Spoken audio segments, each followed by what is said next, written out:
Bonjour à tous, heureux de vous retrouver sur le plateau de Paris Turf TV pour votre quotidienne reçue 5 sur 5, l'émission du Quintet Plus et du 5-5. Pour m'accompagner aujourd'hui, Benjamin Nisol. Bonjour Benjamin. Bonjour Philippe, bonjour à tous. En forme Benjamin? Oui, ça va, ouais. Ouais, vous êtes, on sent un Benjamin rebelle aujourd'hui, non? Ouais, non, c'est parce que je le vaux bien. Vous le volez bien, d'accord. Benjamin, on se retrouve à Vincennes ce jeudi avec le prix Guilux. Eh oui, c'est Guilux, 2700 mètres, 7 et 10 ans. Exactement. Alors, une course qui s'annonce palpitante, des chevaux de qualité au départ et une arrivée en 5 comme d'habitude. Oui, on va essayer. En effet, la course est intéressante. Les 18 chevaux s'élancent du même échelon. Donc on devrait avoir une course limpide avec une arrivée logiquement assez régulière et les meilleurs chevaux qui devraient pouvoir s'exprimer. Eh ben on va voir quels sont les meilleurs chevaux que vous avez placés dans votre sélection. On vous écoute. Alors j'ai placé en tête le 18 Hugor du Beauvoisin, devant le 6 Union du Rib, le 9 Tellement au Fort, le 8 Un Poco Loco, le 11 Secret de Chenu, le 10 Team Job, le 13 Ravenna et le 2 Tafeco Sax. Ok, concernant votre favori, on le connaît bien, hein, on est passé à la caisse le dernier coup avec ce cheval-là, le numéro 18 Hugor du Beauvoisin, qui vient donc de renouer avec le succès, c'est à ce même niveau et sur ce même parcours.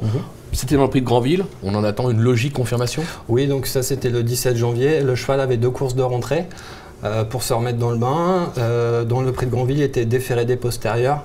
Et il a répondu à merveille aux attentes de son entourage qui en escomptaient une bonne performance. C'est un cheval qu'il ne faut pas oublier, il a eu des ambitions au niveau groupe 2 dans sa jeunesse, notamment en 2013 où il est multiple placé de groupe 2 et de groupe 3. Là, l'engagement est encore favorable, c'est le plus riche du lot. Ça doit jouer à 200 ou 300 euros de la qualification. Il est de nouveau déféré des postérieurs, il est à l'aise sur la distance, il a 8 sur 13, donc dont 2 victoires. Il peut doubler la mise. Le cheval visiblement est resté dans une excellente forme, donc ils en attendent une confirmation. Eh ben on va le suivre avec intérêt. Vous lui opposez une femelle, le numéro 6, Union du Rib. Ses dernières sorties attestent de sa forme actuelle. Elle excelle sur les 2700 mètres grande piste de Vincennes. Oh, c'est la confiance, c'est logique. Oui, exactement. La jument est vraiment sur son parcours de prédilection. En 9 tentatives, elle a figuré 8 fois à l'arrivée, dont 5 victoires. La jument cherche sa course depuis le début de meeting. Elle est toujours été tenue en haute estime par Jean-Loïc Claude Dersoir. Elle est en forme comme l'attestent ses 3 récentes tentatives, notamment elle s'est classée 2e de Nantes Cisco le 26 décembre.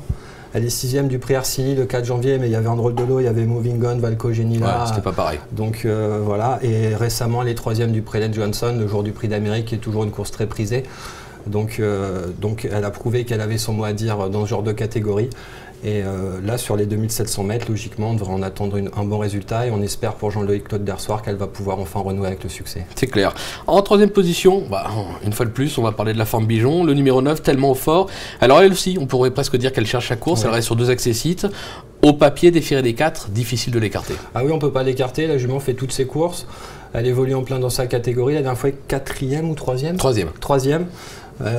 Elle est confirmée sur le parcours, elle a 6 sur 11. La dernière fois, franchement, c'est la note. Elle vient vraiment finir plaisamment en pleine piste. Logiquement, je me rappelle, après la course, Charles-Julien Bijon avait déclaré qu'il voulait la mettre au repos. Et au final, il court assez rapproché. Ça prouve qu'elle a encore montré 2-3 trucs au travail. Voilà, je pense qu'il faut y voir un signe et on peut compter avec elle pour les premières places. D'accord. En 4e position, le numéro 8, Un Poco Loco. Alors c'est un cheval qui n'est pas de tous les jours. Maintenant, il a du potentiel. On va dire que s'il est décidé, faudra s'en méfier pour un accessite. C'est pas qu'il n'est pas tous les jours, c'est qu'il est souvent malheureux. C'est un cheval qui est quand même tributaire des conditions de course. Il faut vraiment attendre le maximum avec lui. La dernière fois, ça s'est mal passé. Il est passé dernier dans le dernier tournant. Après, on voit, il vient bien finir. Visiblement, Mathieu Abrivard était déçu de ne pas avoir pris la bonne option de la corde pour venir finir. Il pense qu'il aurait pu terminer plus près. L'association est renouvelée. Le cheval, visiblement, a très bien travaillé. Après, il faut que ça se passe bien. Ça va être vraiment les conditions de parcours. Mais il a déjà prouvé qu'il pouvait aller avec cela. Et un jour ou l'autre, il en gagnera une comme celle-là. Il va refaire parler de lui dans cette catégorie. Et pourquoi pas cette fois-ci. Donc, moi, je pense que ça peut être un bon pari amusant. En plus, il est déféré des postérieurs que très rarement. Donc, toujours à bon escient. Je m'en méfie beaucoup. On va s'en méfier, surtout on va écouter Mathieu Abrivard puisque Sébastien Piazza a été à sa rencontre pour nous parler des chances du numéro 8, Un Poco Loco. C'est le moment de notre minute terrain, on l'écoute. Mathieu, on ne peut pas dire qu'Un Poco Loco a pu donner sa pleine mesure en dernier lieu dans un quintet. Vous lui étiez associé à cette occasion et il a vraiment rongé son frein jusqu'au passage du poteau. Ouais, c'est vrai, la dernière fois il courait vraiment très bien. Le cheval en condition est parfait. Manquer de chance un petit peu, il a besoin d'un parcours sur mesure, la dernière fois ça s'est jamais ouvert, on finit dans le bon emballage mais un rang trop loin, donc là l'engagement est bon, il retrouve un petit peu les mêmes, donc question de parcours, si le parcours est bon, il peut bien faire à l'arrivée de cette course. Avec lui on peut vraiment pas faire le tour des autres, c'est impossible. C'est un cheval en général, il démarre pas très bien et après il est mieux à se faire ramener, donc voilà, on va essayer de prendre une bonne place en partant et puis après le préserver sa fin de course, mais quand on peut le préserver au maximum il va très vite. Bon, bah voilà, confirmation, Mathieu Abrivard, de ce que vous nous avez dit, donc on va pas revenir dessus. Ça sera une question de parcours. En 5e position, le numéro 11, Secret de Chenu, irréprochable cet hiver. Il s'est déjà imposé à 2 reprises dans cette catégorie. Déféré des 4, JMB, là encore, difficile de l'écarter. Oui, donc en plus il vient de gagner récemment.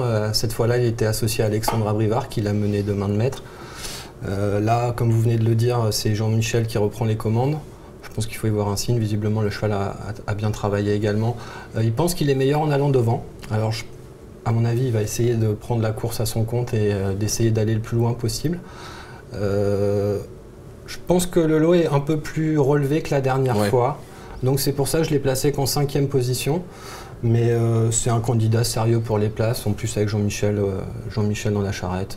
Voilà, oui, c'est bien. Surtout qu'il faut se rappeler que la dernière fois, il a un parcours en or. Hein. Exactement. Franchement, il sort au dernier moment. D'ailleurs, de mémoire, je crois qu'il devance Jean-Michel Bazir, oui, c'est ça, l'autre cheval de l'écurie qui était deuxième. C'était Trophée Djaba. Voilà, exactement. Ok, donc on va lui faire confiance.